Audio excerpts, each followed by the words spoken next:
Wine sat at the edge of the luxurious bed, hands trembling as she stared at the pregnancy stick in her hand. Two bold lines stared back at her, confirming what she had suspected for a while now. She was pregnant. A wave of emotions swept over her: excitement, fear, nervousness, happiness, all rolled into one. Just then, the door cracked open and Jungkook walked in, a tray full of breakfast in his hands. He smiled brightly at Vian before his eyes landed on the pregnancy stick she was holding. Vian was wrong. Are you okay? He asked, concern evident in his voice. Vian bit her lip nervously, her heart pounding in her chest. She looked up at Jungkook, her eyes brimming with tears. Jungkook, I'm pregnant, she whispered, her voice barely audible. Jungkook's eyes widened in shock and disbelief. He set the tray down on the table in front of the bed and walked over to Vian, pulling her into his arms. Vian, are you serious? We are going to have a baby? He exclaimed, his voice filled with excitement and joy. Vian nodded, her tears spilling over her as she buried her face in Jungkook's chest. Yes, Jungkook, we are going to be parents, she said, her voice filled with emotion. Jungkook held her tighter, his heart swelling with love and happiness. He pressed a gentle kiss to Vi's forehead, whispering sweet words of reassurance and love. I couldn't be happier, Ryan. This is the best news ever, he said, his voice filled with emotion. I'm going to be a dad. Oh God, I can't believe. Thank you so much for this, Ryan, he murmured as he kissed on her forehead while Ryan smiled. His happiness and excitement was visible. Now you have to be more careful, understand? Here is your breakfast, but you are not going to drink coffee. I am asking milk for you, he said, and before Vian stopped him, he had made a glass of milk for Vian with the help of telecom. Jungkook, why milk? I don't like milk. She scrunched her nose, making weird expressions while Jungkook nodded and again connected to the maid and asked banana milk. Happy? Don't act like a baby now. You are carrying a actual baby, Mrs. June Jungkook, he said with a teasing smile, made Vi's cheeks red. Oh, is my little wife getting shy? He teased again, seeing her blushing while one giggled before leaning her forehead on his chest. Jungkook chuckled as he rubbed her back affectionately. I have school. You drop me today. I don't want to go with driver, she said, and without seeing her face, Jungkook knew she was pouting. "Hmm, anything you say, I'm gonna spoil you." Wyan quickly raised her head to look at him. Really? Then you are going to drop me off every day, she said with a bright smile that made Jungkook chuckle. Chachana maid came with banana milk that Jungkook took and gave it to Wyan. They sat on the edge of the bed, ate their breakfast, and then, clutching each other tightly, lost in their own world of love and happiness. They talk about their hopes and dreams for their future child, sharing their excitement and joy with each other before Jungkook dropped Mayan to school. Jungkook was a famous businessman, a successful 30-year-old bachelor for outside world. Most people don't know he got married as he kept it secret for Mayan's safety and security to his other dark world, his mafia world. But some of his circle know that, and those people were trusted and loyal to him. Jung never wanted to get married. He was enjoying his life even after his grandma's pressure. He was managing to refuse every proposal.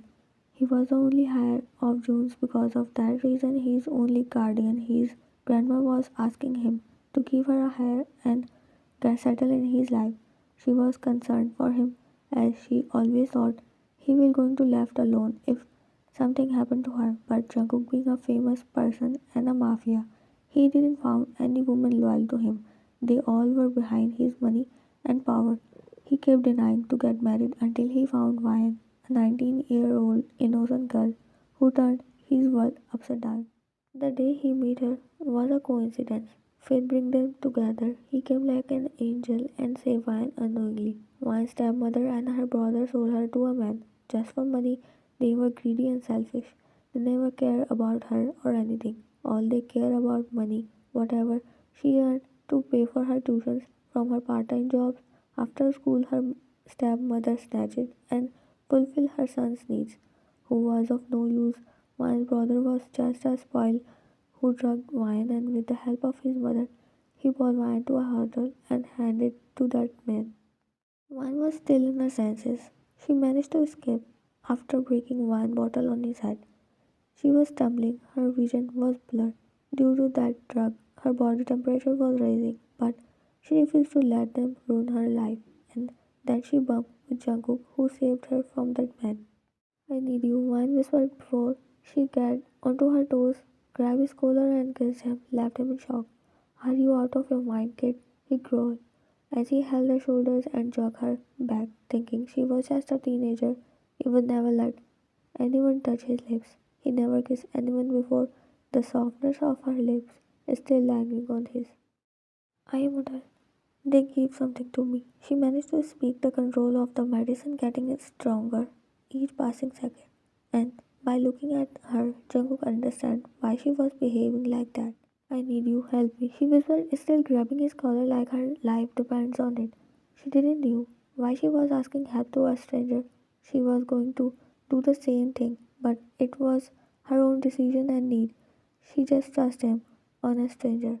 Jungkook was watching her when she passed out in his arms. He securely picked her up and took her in his hotel room.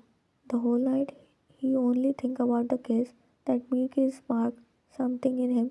The cold exterior cracked a bit as he stared at her face and decided to investigate the whole matter because he can't trust anyone that easily. Many were behind him to ruin his reputation, and when he finally got every information about Mayan, he felt his heart soften. She was living a miserable life. She was innocent. He tried to keep in touch, even after being rejected many times by Mayan, but he tried not because of pity, but he fought harder for Mayan, and his grandma held him. She meets her, convinces her until Mayan falls for him, and they got married. What happened, Mayan? You are looking weak and pale these days. My best friend Sarah asked as she noticed her while Van pressed her lips, a small smile playing on her lips. What do you think? What might be the reason? She raised her brow playfully at Sarah, but she frowned in confusion. I don't know. She then suddenly gasped, her eyes widened. Don't tell me. You and Jungkook fought. Is he treating you badly, Ryan? She asked, holding Ryan's hand, getting concerned for her while Ryan sighed. Oh, no, Sarah, why will he treat me badly? He loves me and taking care of me even more, she said as Sarah left her hand. But it's not looking like what you are telling me. I mean, you are looking weak, she said, looking concerned, while Ryan decided to stop playing and tell the actual thing. She inhaled deeply before leaning near Sarah's ear. You are going to be aunt, she whispered while Sarah's eyes got widened. She was about to scream, but Van quickly covered her mouth. Yeah, relax, don't need to announce to the whole school. Van whispered, yeah, and she doesn't want anyone guess to know. Sarah nodded and Van left her mouth. She smiled, never leaves her lips. Omo, why you tell me this big news here? I want to scream and jump in excitement, she said as she gave side hug to Van while smiling widely. It's okay, relax, you can still celebrate. Go and get whatever you want to eat. I'm going to pay. She winked while Sarah went towards canteen shop and after buying everything, she came near Ryan while whooping in excitement. I'm so happy, yay. She placed all the food and drink on the table and clapped just then a girl came near Ryan's table, grabbed Ryan and Sarah's attention. Why are you two ugliest things making so much noises, huh? And you frog, did you stole this fruit or you got a lottery because as long as I know, you can't afford anything rather than a sandwich. She laughed mockingly with her minions, made Ryan to clench her fists. He got up. Mind your own business, Malia. What do you think you are doing here? Do you think you are looking cool? Then let me tell you, no one find this humiliation cool. It's disgusting like you. Don't know where this bravery come from, but Maya's anger exploded. Maybe because of her mood swings, but today she stood in front of her bully. The students in cafeteria started to gather around while Maliha gritted her teeth. Oh, so you got tongue, huh? I wonder where did you got that courage to speak back and how dare you to raise your voice at me? Don't you know who I am and what I am capable of. She woke her finger on my shoulder while she glared her, and before Maliha again touched her, one jerked her hand. The students were whispering, and some were getting happy as finally someone took a step and stand in front of Maliha because she was such a. Look at yourself. Do you think I care? I don't give a who you are and what you are capable of. Poking your nose in every matter won't make you superior and smart, but you look funny and pitiful, who just want unnecessary attention, understand? She said it loudly, and her shock gasped. Maria clenched her fists, glaring at Ryan in anger, as she got insulted badly for the first time. You just wait and watch, Ryan. I will make sure you regret, she said while gritting her teeth before turning around and left with her minions. As the senior boys started to come inside the cafeteria, and Maliha doesn't want that they saw anything because she was a popular girl. Every guy wanted to date her. As they left, Sarah quickly held Vian. She was shaking, her breaths uneven. Vian, sit down and try to relax yourself. She made Vian sat on the chair before handed her juice that she bought earlier. I'm sorry because of me. You face so much troubles and humiliation, Sarah. Now, as she spoke, her voice cracked. Don't apologize, Vian. You are not wrong. That is the main problem. And please don't take stress because you know why. She slowly said mid Vian realized that she is pregnant. Vian slowly placed her hand on her tummy under the table and nodded. I don't know what is her problem. Can't she just live her own life and let us live peacefully too? She said as Sarah sighed. She placed her hand on Vian's hand. She is jealous because you are a good human. You are intelligent and smart. There is a lot of students who can't afford expensive things like she does, but she never bullies them. But you, teachers are always so kind towards you because you never disappoint them. She said with a soft smile, lightening Vian's mood a bit. Vian chuckled softly. You are the best, Sarah. I'm not saying this because you praised me, but because you took care of me like a sister. I love you. She said, bring a bright smile at Sarah's face. Come, let's go somewhere else. We need fresh air. She stand up, and when Van started to got up, she felt dizzy. The darkness covered her vision as she held the edge of the table. Sarah quickly held on to Van's arm, giving her support. Her heart raced. Van, let's go to the medical room. You need rest. Please try to understand. Don't deny. She said as Vian was refusing with the gesture of her hand, but then led Sarah to took her in medical room. Maliha's one of fan who is a dumb boy in school was watching everything. He rushed to inform Maliha about this so that she got happy with him and gave him a little attention. Miss Rosie, who works as a nurse in medical room, checked Vian and she got a little surprise after finding Vian is pregnant. Her expressions were calm, but Vian noticed her judgmental eyes on her, and as she glanced at Sarah, she was biting her nails in nervousness. You are pregnant, that's why you felt dizzy. She inhaled deeply before releasing her breath. You should take care of yourself and don't mess around. It will affect the baby. She said and about turned. Vian held her hand that made Miss Rosie face her again. I'm married. I know what you were thinking about the situation, and I guess after what I told you is enough. She said her voice low but held the power because she was married. She didn't just leave a random guy who will dump her after making her pregnant and left her on her own to face this harsh world. Miss Rosie was kind woman. She always treated her like her own daughter because Vine kept visiting to her, talk with her in free time. Why didn't you tell me this before, Ryan? I mean, I'm happy that you are married and in good hands because he let you complete your studies. Mostly men don't do that. I hope you understand what I mean. She said as Ryan noted the concern washed over from Rosie's face as she smiled. I know what you mean, and I'm glad you understand without my explanations about my husband. She said because without giving her Jungkook's information that how he treated her and took care of her, Miss Rosie guessed Ryan got a loving and supportive husband. So, you are pregnant. Congratulations, darling. She chimed happily while Sarah giggled, but then the three of them flinched as Maliha came inside the room while clapping her lips, held a wide smirk. Oh wow, I wonder whose child you are carrying.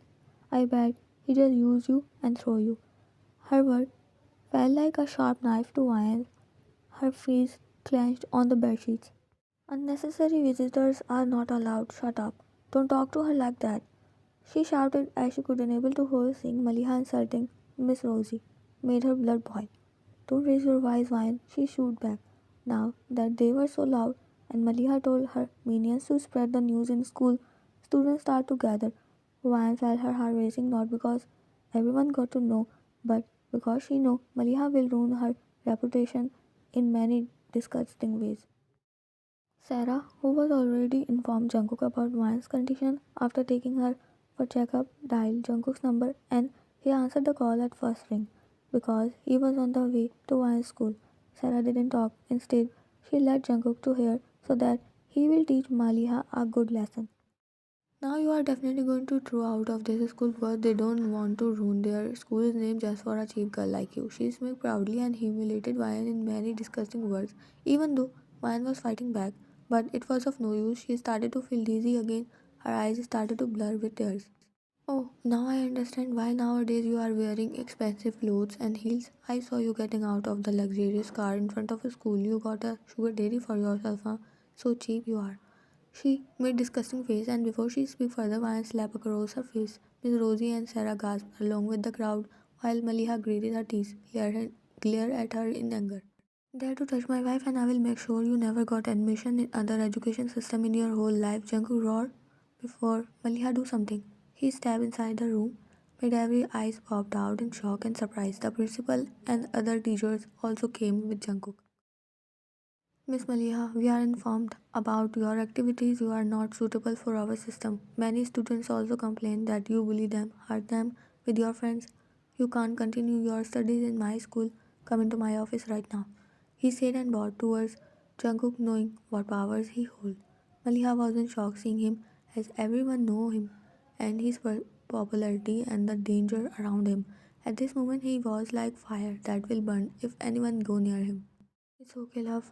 Just relax. Everything is fine now, he said as soon as Van hugged him and burst out crying. He held her tightly, pecking her forehead to calm her down. Please take me home, Jungkook, she said, still hugging him while Jungkook nodded. We are going home. Thanks, Sarah and Miss Rosie. He looked at the two, passing a genuine smile before he picked Vian and walked out of the room. During their walk, the whole way, students were watching them in admiration and respect.